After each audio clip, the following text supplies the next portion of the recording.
Your drinks next.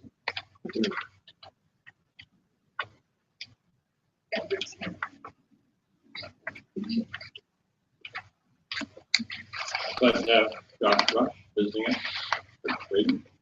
and actually right beside him, Wendy Lloyd Beckham. Thanks for being here. Randy's going to preach in the service this morning. One of our team of interns before Pastor Brad came, so they're well loved. Delighted you're here. Speaking of interims, Wes Tracy did that at least once. After, I think, Wes's departure from another place. And then shortly after that, moved on to Arizona. Betty's health was declining, and he made decisions of his career in retirement to take her and spend time with her, and important model for men on this day.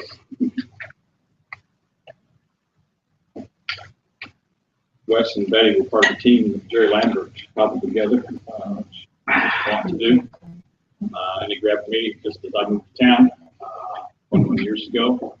And we taught together a team in South America, in Argentina, and in Brazil. I think maybe the hottest I've ever been was in Recife, Brazil, teaching, and Wes taught for about 3 hours in an upstairs room with no air conditioning. It was 100 and some degrees outside, and the room was packed full. And Steve Heap was the translator, and his face was red as Rick's shirt, I think, by the end of the 3 hours translating. And then it was my turn. We got to the cool today, 4 o'clock's about the cool today. and Steve said, I'm beat, Roger. I can't keep going. You do it in Spanish, they'll understand it. They won't like it, but they'll understand it. So I did, and they didn't. And I got the lowest evaluation of anybody on the team. Speaking in Spanish to Portuguese speaking people. We went to Russia the first time I met Carla, and it was so cold. It was the other extreme. I think it was like 33 degrees outside, and we were in Kyiv, I guess Ukraine specifically. And residues of the communist era, the heat was turned on November 1st. It didn't matter what the temperature was before or after, the heat was turned on November 1st, and it was so cold. There was running water, so it was above 32, but it wasn't much above 32. And to put your head under to get a shower was just, it's like what do they call them, a brain freeze, too much. I felt like that to try to put your head under to take a shower. Christian Sarmiento pulled a rug off the floor and wrapped up to try to get warmer. Jerry never took his clothes off. He just added a layer on. It like it feels very doughboy when we got finished. Smart man. And Betty had a hairdryer that when she went to bed, she ran the hairdryer on her sheets and got them warm. And then whenever she'd wake up cold, she'd reach out and run the hairdryer and run down under the covers and warm herself back up. She taught on collaborative learning, and it was an introduction to a new area for me. Another little tidbit about Betty is that she was a teacher in Central School District. Yeah. Teaching literature and English and advanced classes. And she got in why she wanted to teach the Bible as literature. And although it hadn't been a standard class, she started it. And from what I understand, there was always a waiting list for people to come into her class, Bible as literature. Did she write? I'm not sure. What she said. I don't know if she did for publication Yeah, or not. yeah. She was a teacher of writers. Yeah.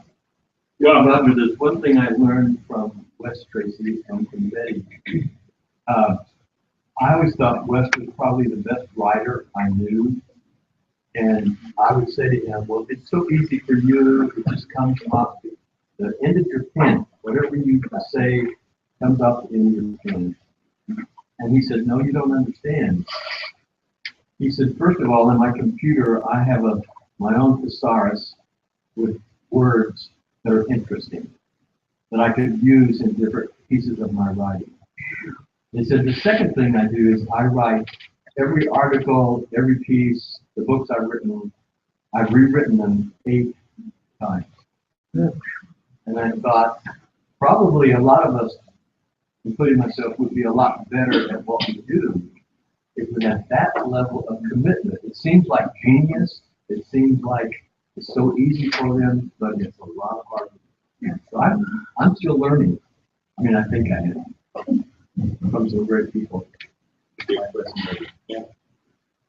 Yeah, bringing conviction to some of us too. When he was editor of the Herald of Holiness, he asked me to write a column, which I did for several years. And there was a due date, and I found out there was the due date he wanted it so he could edit it, and the real due date when he had to send it to the printer. And so I usually use the second one. So if he ever had a chance to redo my stuff, which would have actually made it good enough that I might have kept my job. Well, I'm also thankful for the Lord's help on me this last week. Did the Bible teaching at the East Ohio camp meeting.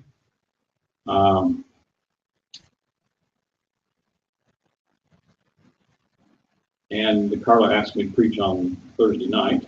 I was prepared to do so, and we were in the tabernacle singing, starting the second song in the song service. And they just elected a new DS on Sunday night, and so they were sort of transitioning. There were a couple of pastors that were running the camp meeting. All of a sudden, I saw them congregating over on the side, and one had come from the back and talking, and then one of them heads up to the platform.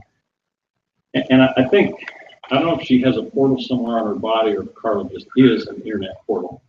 She says, there's a tornado headed this way. And the pastor came up and he waited to each verse, and she said, come on, interrupt the verse. There's a tornado coming. And so he finally waited till the song was over and said, we're under tornado watch. It's on the other side of the interstate. And we're going to move from here, the tabernacle, to the dining hall. And I'm not sure, I guess, that the roof wouldn't fall as far when it hit you in the dining hall, so it would fall to the tabernacle. I'm not sure what the deal was. And so there's no reason to panic, just calmly walk over there. And so some of us walked as calmly as we could. The last of the line got soaking wet. The rain was started torrentially as they were arriving. And we had barely gotten in there, sort of arranged, and the electricity went out. Sang one more song, and he came over to me and says, look at the guy, sir, can you preach with no light? Well, let me see here. I had manuscripts. And short notice, I was sort of wondering what I was going to do. I said, let me check and put my flashlight, or my cell phone flashlight on. And so I pulled it up this way for this page, and then this way for this page, and preached in the total dark. I don't know, it was probably 45, 50 minutes. And your battery held out? My battery held out. I barely made it. Yeah. It was a fascinating thing because there was a lot of sort of agitation and nerves and stuff as it began. And within just a couple minutes, the place became silent except for the noise outside. And I couldn't see faces. Occasionally I could see silhouettes from windows. But I sensed an energy of attention and of engagement. They laughed when they were supposed to laugh most of the time, and occasionally when they weren't supposed to. There were amens, there were, kind of, you could tell there was an energy of being with us. And I'm just very, and after a while the rain stopped, it was just quiet, and you couldn't have heard a pin drop for the whole rest of the sermon. And thankful for the Lord's help in that, and that no one was injured or harmed. All kinds of tree limbs were broken all over the camp. and electricity, water power was lost. That wasn't restored till about Bible study time next morning. Electricity about 10 o'clock, 11 o'clock the next morning. So I've often preached in the dark, I think, metaphorically, but there I did literally. And thankful for God's presence and no one being harmed and a sense of calm and peace. Well, said last week that part of what seems to be happening narratively is that the narrative is slowing down. Certainly for folks who know the story of Joseph and Josh and we're about to finish 2 years in the book of Genesis, and we're in chapter 44 today. And I don't know if we skipped a verse yet or not. We've done some gross stories, some bad things, genealogy, all kinds of things, but the narrative slows down, which has the effect of raising the sense of anticipation and tension.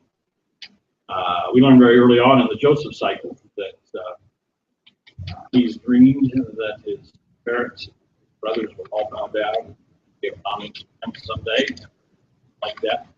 Yeah. We learned of his brothers selling him into slavery into Egypt. We learned of the whole Potiphar's wife, being thrown into prison, his interpreting dreams with chief cupbearer and baker. And then the dream of Pharaoh, his interpretation of that dream, his advice to Pharaoh, which seems so cheeky, to advise the most powerful man on earth on how he ought to deal with 7 years of plenty, 7 years of famine. And Pharaoh instantly, and that's because the narrative is so fast, Pharaoh instantly uses Joseph's own words to describe what he wants Joseph to do. Gives him the job. And 7 years of plenty are passed over so quickly, and then the 7 years of famine slows down a bit, and it's worldwide. Not just Egypt, it's worldwide. Although the narrator is not interested in anything except Canaan is the other place that's worldwide, which means Jacob is running out of food, and though some of you have been upset because he had pistachio nuts and almonds to send as a gift, and he thought he could have lived forever eating pistachio and almond nuts, but in the Middle East you got to have bread. And there was no wheat to make bread, so it's off to Egypt to buy grain. And the narrative starts to slow down because now, and the funniest thing is, the first thing that happens when they come into Joseph's presence, who's the grain seller, what do? They bow down and give homage to him. And Joseph remembers and recognizes them and goes, those dreams, how about that? And the narrator just mentions that, and then so we're waiting for when will the brothers discover what's happening. And as the story moves now more slowly, references to their guilt and their guiltiness begin to build. They wonder why this is happening to them. Why is God unhappy with them? And they know why God is unhappy with them, but they don't dare quite confess it. In chapter 43, they've been told they can't come back to Egypt without their young brother.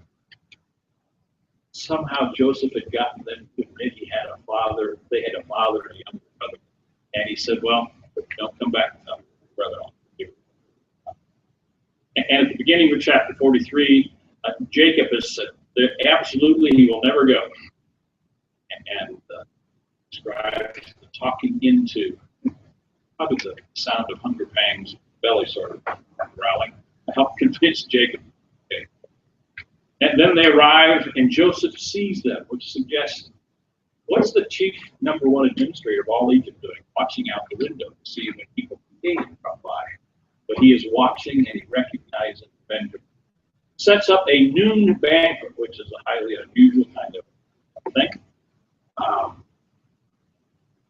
Gives orders to the steward. The steward says the brothers are all feeling guilty because when they'd gotten back on the last trip, all of them found their money in their sacks. So they're sure something bad happened. The steward says, "No, God put the money. I already received your money. Your account's clear. God must have given money there." What world is this all about? And then Joseph comes in. He asks, and it sort of mimics the Near Eastern slow greeting interaction process. He asks about the father. It takes 3 sentences to ask about the father. Oh, the father's fine. We'll give him my, the kind of stuff they do. Oh, and so you're the younger brother. Like he had no idea. And then all of a sudden, overcome with emotion, runs out of the room. He comes back, and they discover the brothers are seated in her door. Ought to be a clue of something, but just a big. And the chapter ends. So they drank and were married. Sounds like maybe reconciliation. Things are good, but not for long. So, somebody read verses 1 to 13 in chapter 44, and we'll push this story a little farther on.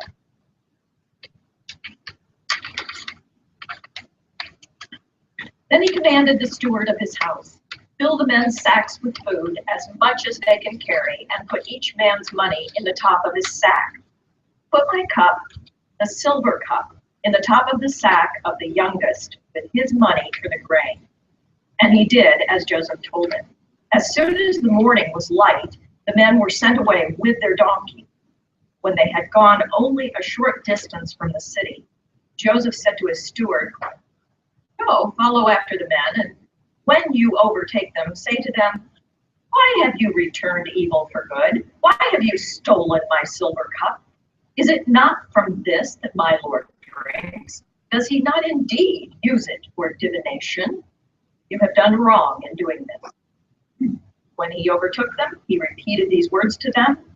They said to him, 'Why does my Lord speak such words as these? Far be it from your servants that they should do such a thing. Look, the money that we found at the top of our sacks we brought back to you from the land of Canaan. Why then would we steal silver or gold from your Lord's house? Should it be found with any one of your servants, let him die.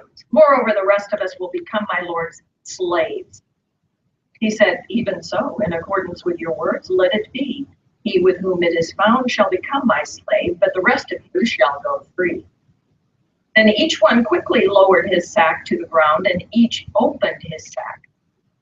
Searched, beginning with the eldest and ending with the youngest, and the cup was found in Benjamin's sack. At this, they tore their clothes. Then each one loaded his donkey, and they returned to the city.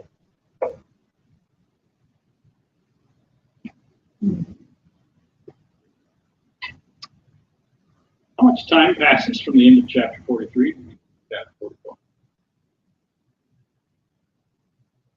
Afternoon, okay. Was over the night? I'm asking. Looks like overnight. Overnight?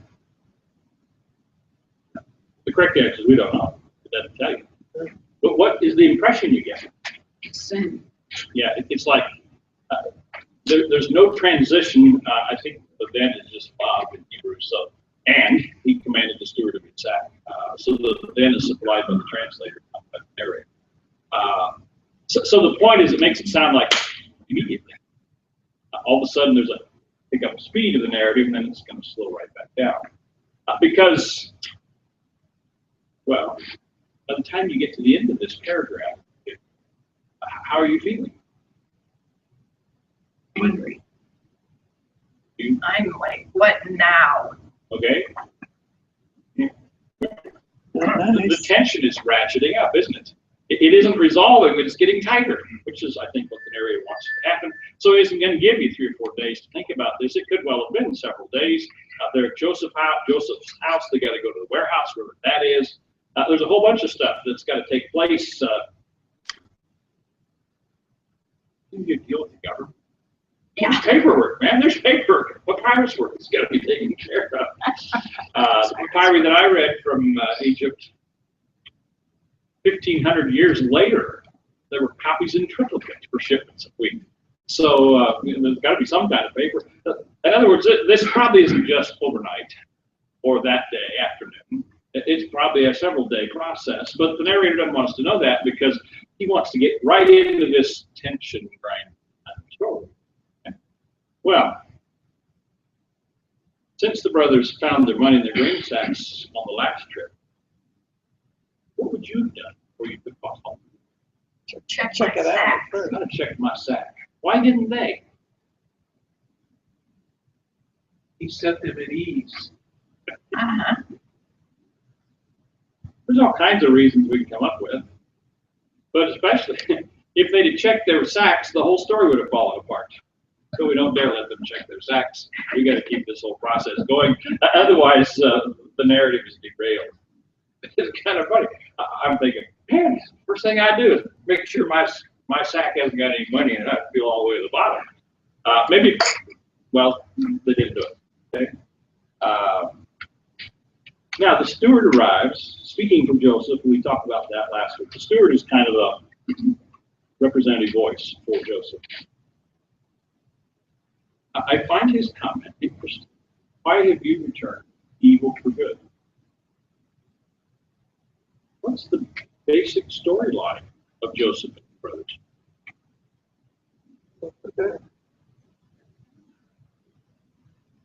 What's that whole question of good and evil? And who started the evil? The brothers. Brothers appeared to have started it when they sold him into slavery. And eventually we're going to get around to Joseph saying to them, you meant it for evil, but God meant it for good. But we're in between those places here. Why have you returned to evil for good? Because Joseph's been good to them. Remember what he accused them of on the first trip? Spying. Being spies. The penalty for espionage? Well, yeah. Making yourself slightly shorter. Yeah, at least in the ancient world, there was no sympathy or no legal process, execution on the scene. So Joseph's been good to them in a variety of ways. He gave them money. There's all kinds of ways he's been giving good for their evil. And now he says, you up the evil ante again. How does he describe the cup? Mine. My silver cup. Okay. My silver cup. Actually, there are three descriptions. My silver cup. What would that suggest about it? This is personal. Personal? Yeah, it's expensive or precious. And spiritual divination, so it must have had some voodoo about it. We'll get to there next, not next. Is not this from which my Lord drinks? He intensifies the person. Does he indeed not use it for divination? Voodoo. Voodoo. Does this sentence strike any of you as interesting? Yeah. What's the general Old Testament stance for divination? Forbidden. Yeah, it's forbidden and it could get death penalties. So that one of the fathers of the faith is described as using this for divination is a little bit strange. A part of what we've tried to pay attention to through this story is places where the Joseph and his brothers represent Israel, the nation, in later years. Yeah, does he not use it for divination? We'll come back to that. You have done wrong doing this. Conclusion. 3 questions and then a conclusion. Okay. So, when he overtook them, he repeated these words to them. He's actually sped the narrative up. What could he have done? What we read in 2 to 4, 2-5 is Joseph's instructions to the steward. Now the steward goes and does what Joseph said, but he doesn't actually repeat him. He just says he said all this stuff. Now, where's the response of the brothers?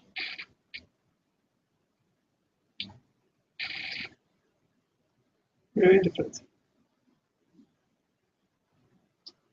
Why, my Lord, speak such words as these? Why should my Lord accuse us of returning evil for good? We've never done anything like that, have we? You need to see how thick the irony is.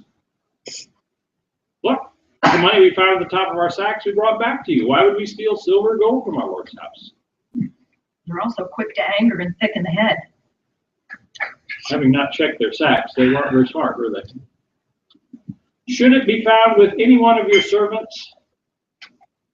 Let him die. What have they just pronounced? Benjamin's dead. The death penalty on Benjamin. Who knows that? Just. Stewart knows that, and we, the readers and listeners, know that. And the only people who don't know that are Benjamin, who surely would have made some other suggestion, and the brothers. Because what's the last thing they said to their father before they left with Benjamin? Must have burned him back. We will guard him with our lives. We will not. We'll be fine. And now they're the ones that offer him up on the sacrifice. Let him die. Moreover, the rest of us will become my Lord's slaves. So what's his offer? Their offer. Kill the one that stole it if that happened. The rest of us will be slaves. I guess they didn't want to go back and see Father anyway. Right. Now, That's it to the family. pardon? That's it. No, I don't. Now the brothers sell out Dad too, and their mothers, who apparently are still alive, though their deaths have not been narrated. Now, notice the steward's response. Even so, in accordance with your words, let it be. And then the next words, do they follow what the brothers have said? Not exactly, but they do say that Benjamin will become the slave, but the rest of you shall go free. All right. What did the steward say? Benjamin will be killed, and the rest of you will be slaves. Well, that's what they said, rather. And the steward said, okay, we'll do that. Benjamin will be a slave, and the rest of you go free. That's I think, a significant shift, isn't it? Yeah.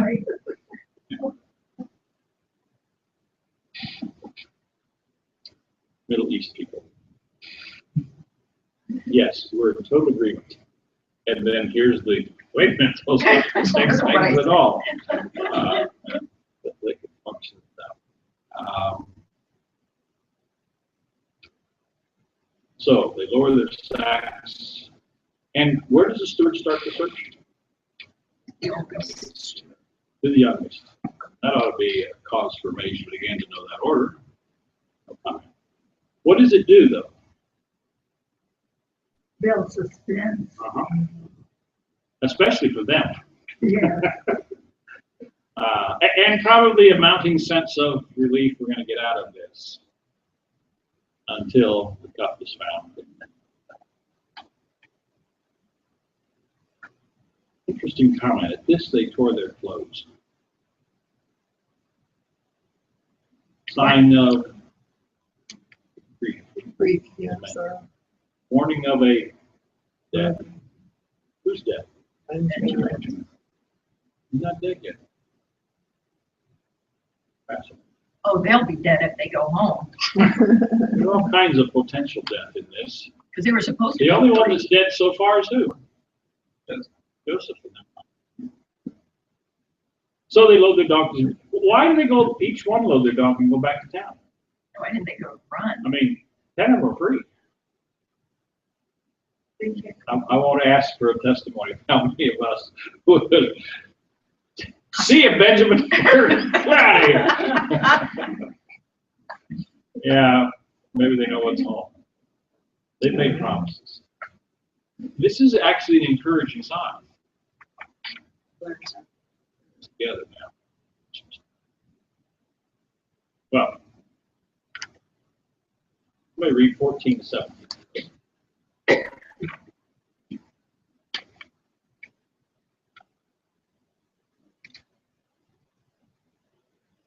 And his brothers came to Joseph's house while he was there, and they fell to the ground with him.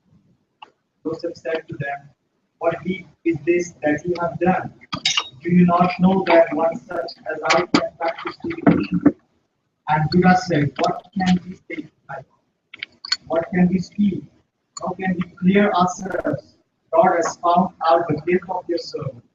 Here we are then, a Lord's slaves, both we and also the one in whose possession has been found." But he said, "Far be it from me that I should do so. Only the one in whose possession the cup was found shall be my slave. But as for you, go up in peace to your father." first word of this paragraph is Judah. Significance of that. Second son. The one who made the pledge to his dad. Okay. And I think we said then, this is the sign of Judah starting to move to leadership in this plan. And Judah will be the one from whom Messiah comes, etc. Judah will emerge in the later nation's history. And so this is a part of the later nation reading and seeing this is where Judah began to emerge in this crisis of family unity versus disunity, etc. While we're at that, I don't know if you know this, following the reign of Solomon, what happened? Kingdoms divided, and the southern kingdom is composed chiefly of who? Judah. Judah. And the primary leadership of the northern kingdom comes from one of two tribes. Pardon? Ephraim. And who is Ephraim? One of Joseph's sons. The other big tribe is Manasseh, the other of Joseph's sons. So the northern kingdom has connectedness historically to Joseph, which incidentally, Jeroboam goes down to Egypt and is trained there to come back and lead the revolution against Rehoboam. So the connections between Egypt and Joseph's descendants have a kind of fascinating ongoing history. But you also see in this text, Judah versus Joseph. And that's going to be the story after the fall of the kingdom, after the reign of Solomon. It's going to be Judah versus Joseph, Ephraim, kind of the leadership of what becomes the future people. So that this story is read with multiple layers of hints and of meaning and almost how did they know this is the way it would be in our time? Okay? Whoa, interesting. Yeah. Well, now where are they taken back to? Straight to Joseph's house.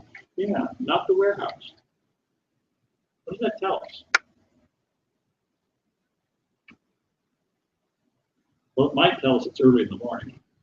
Still, Joseph isn't out of bed yet, or but my guess is he's waiting at the window to see him come.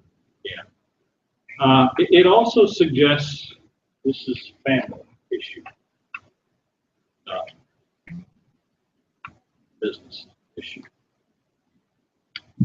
Well, what's the point of Joseph then saying, "Do you not know that one such as I can practice divination"? I have a question. Could it be, because he has the gift of foresight and prophecy, that he just used the tea leaves as a way to say, well, I do this, and the Egyptians would go, oh, that's cool, we know about that. That's quite possible. And that way that would explain how he knew everything about them. Could be. Yeah. Hey, do you not know that one such as I can practice divination? What was the steward's complaint? 10 verses back. Couldn't practice it without the cup. Yeah. What they should have said, not without the cup you couldn't. At least that's what your steward said. But the point of, I think the whole point with the steward is to set this up. If he practices divination, what is he telling them? A lot about him that sin. Yeah. That's how he knows the order of work to put them in. Yes. That's how he knows a whole bunch of stuff. That's how he knew somebody was stealing a cup. But he provides for them out of Egyptian culture an explanation to kind of derail them from thinking this through and saying, there's something. How does this guy know so much about us? So it's a thrown off the trail sort of thing. Which, for the reader, okay, we're looking for the resolution of this story, which is going to be what? What are we looking for? We are looking for the recognition scene of, aha, This is Joseph. This is the brothers. He already knows who they are. They don't know who he is. We're looking for that scene. And now this divination tale sort of says, oh man, part of our hope and part of what the narrator put in there almost as crumbs for the trail for us to think birth order, birth order. Maybe they're going to figure this out. Now this throws the crumb off, which is designed to do what to us. But it doesn't diminish our interest. No. These guys are good storytellers. As a story, in a secular sense, I feel okay with the way that Joseph did what he did. In the sacred, it kind of bothers me that he was playing with them and in effect at times lying to play with them. Okay. Some of the things that he said, I don't know, it's multi-level. Very good. Multi-level. And it's easy for us to be thinking that Joseph ought to know everything we know on this side of Calvary and 200 years of church history.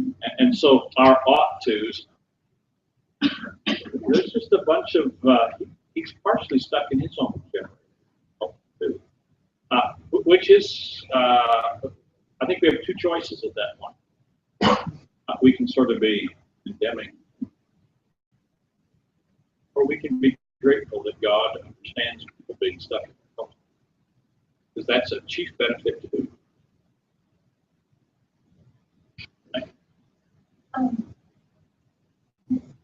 It's easy to say other than that it's life. But in Scripture, when we're told to test the spirits or test the waters, sometimes means that we have to apply certain information in order to find out who we are. Necessarily that Joseph wanting to lie not God, but he did want to test the word. As where they had come over. Okay. Yeah. And in a certain sense, I think we could say that where that will end up is where God wants it to be. And so we're back to the multi-level thing. Does God use untruth to advance truth? No. It certainly appears that happens. Now, might God have chosen a more direct route? I have no idea. But multi-level, and it eventually gets to where I think God wants it to get. Interestingly, if you go back to the very beginning of history, point this question. Minister to this body. He has no idea that human, but the children sleeping with God. So the doubts and all of these issues, it's almost like as if he's sending people to ensure that they will follow our mission. I think he's testing them. Okay. Notice Judah's response starting verse 16. What can we say to my Lord? What can we speak? How can we clear ourselves? 3 questions. What effect is the 3 questions?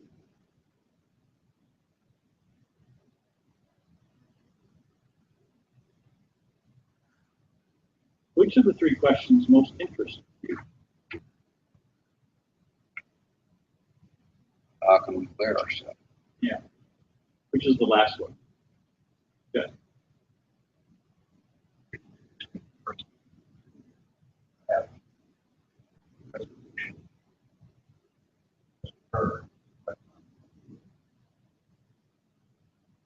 Here, finally, big God. Okay? Yeah. Now, in the storyline, this chapter, for those of us who read the chapter 5, whatever our devotional intervals are, what is the guilt that God has found out? About the cup in Benjamin's sack. But if you read the big story, what's the guilt God has found out? They may not know that yet. But everybody else that knows this story knows that's the guilt that's on the table in this moment. God has found. How can we clear ourselves? What's the answer to that? How can we clear ourselves? You can't. You're busted. You're guilty.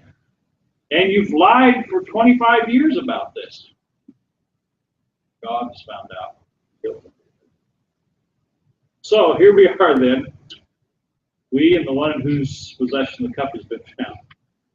They do separate themselves a little bit from Joseph there, don't they?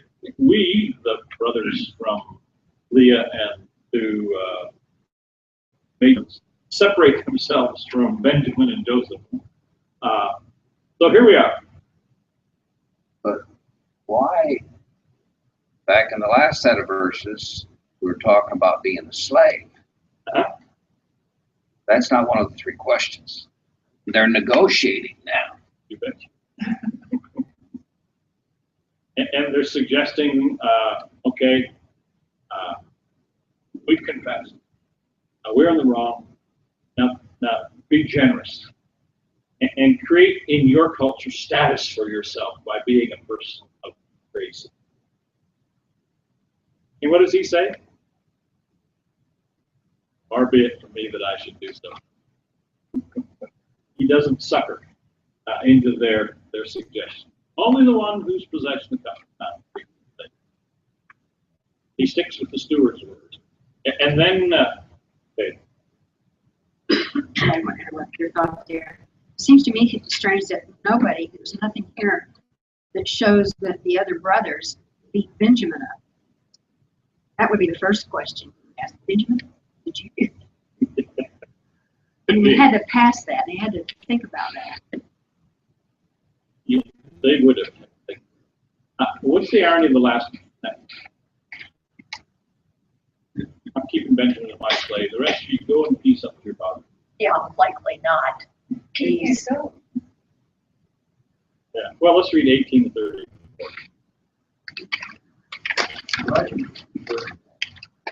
There's some element pressing this guilt, even though they don't know the cause and effect. But the very fact of bowing down, isn't there something as a main part missing why they're bowing? I mean, even though they're bowing down, the story set it up and get it. Caught. It's addressed for us. It hasn't been figured out by them. And that's a part. In the presence of Joseph, so many times, first order things, all of this, not like that food, but that was their brother. Have to analyze it. Well, that may well be true. And let me be then the first to say, I've been incredibly stupid a lot. Well, You didn't need to agree so quickly. Well, I was afraid to say that. Yeah, a part of what this does, and pardon me, some of you, because of the nature of my training, what I do at work, a part of what I ponder from time to time is why books, Bible, or the Bible. And here's one that it's pretty easy to see. This is like a huge mirror in front of us. And even its name, beginning, it's the beginning of all the kinds of unbelievable stuff that we're still involved in. When's the last time you used the phrase dysfunctional family?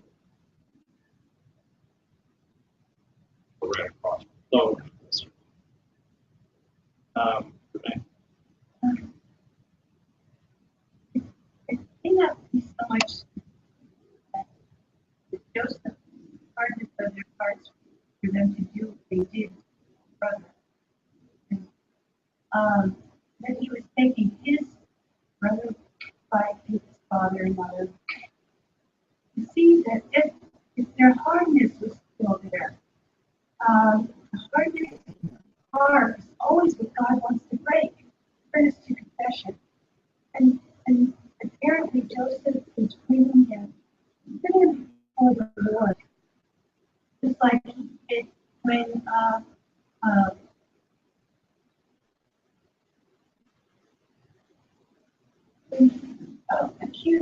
falsely accused of Potiphar's wife. He was witnessing to her.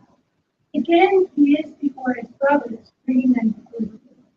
And it's a difficult task because divination is allowing God to but only be vehicle of which God can.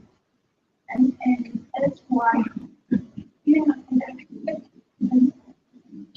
It's because he wanted them to start to think in God's terms, recognizing God and being to God. And the hardness of their heart, as it was when they rented to all those years, it's the breaking of that hardness of heart, bringing them before God for the confession. Okay, I think that's probably true. Let's read 18 to 3 and look at the progress that's being made there. Okay, somebody read this for us.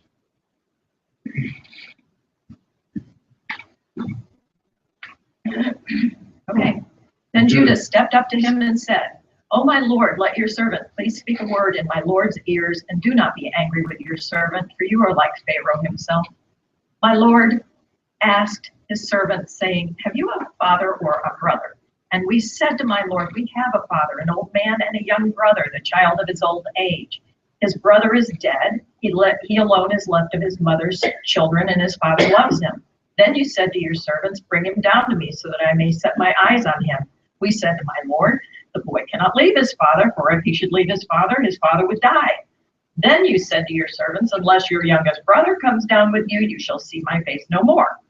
When we went back to your servant, my father, we told him the words of my lord. And when our father said, Go again, buy us a little food, we said, We cannot go down, only if our youngest brother goes with us will we go down, for we cannot see the man's face unless our youngest brother is with us. Then your servant, my father, said to us, You know that my wife bore me 2 sons. One left me, and I said, Surely he has been torn to pieces, and I've never seen him since. If you take this one also from me, and harm comes to him, you will bring down my gray hairs in sorrow to Sheol. Now therefore, when I come to your servant my father, and the boy is not with us, then as his life is bound up in the boy's life, when he sees that the boy is not with us, he will die, and your servants will bring down the gray hairs of your servant our father with sorrow to Sheol. For your servant became surety for the boy to my father, saying, If I do not bring him back to you, then I will bear the blame in the sight of my father all my life. Now therefore, please let your servant remain as a slave to my lord in place of the boy, and let the boy go back with his brothers. For how can I go back to my father if the boy is not with me? I fear to see the suffering that would come upon my father.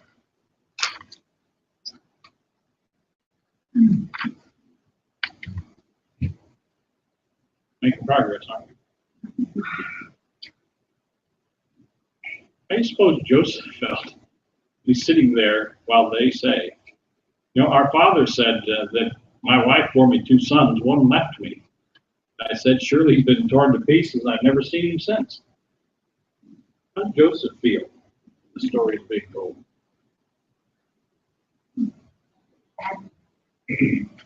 Relieved to hear what went on. So now he knows the story that was told back home 25 years ago. Didn't show up. He doesn't know yet. Probably they brought his coat. Bloody torn. Well, what does Judah ask to do? He asks to give his life for them. The theological.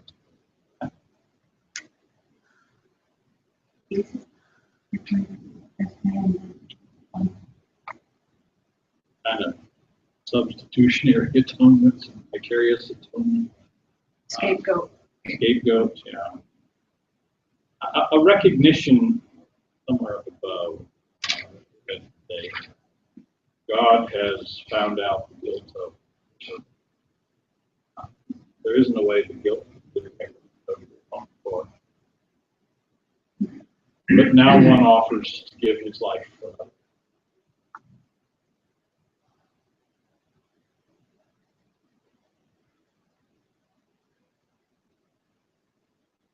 John tells us that greater love has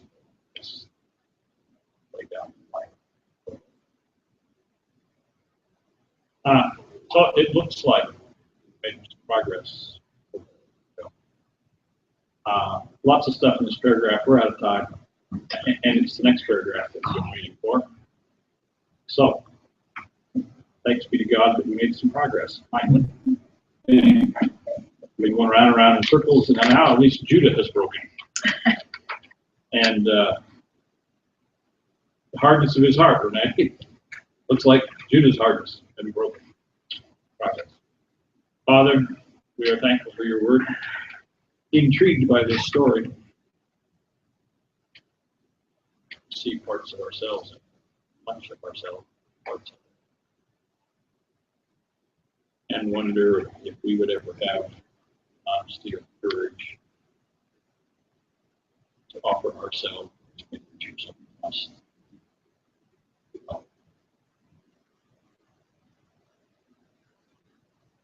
Pray that you soak in our hearts. Grant us to contemplate the mystery of Christ in us and through us. Yes, Christ's name. Have a good week. Thank you. Yes. Okay.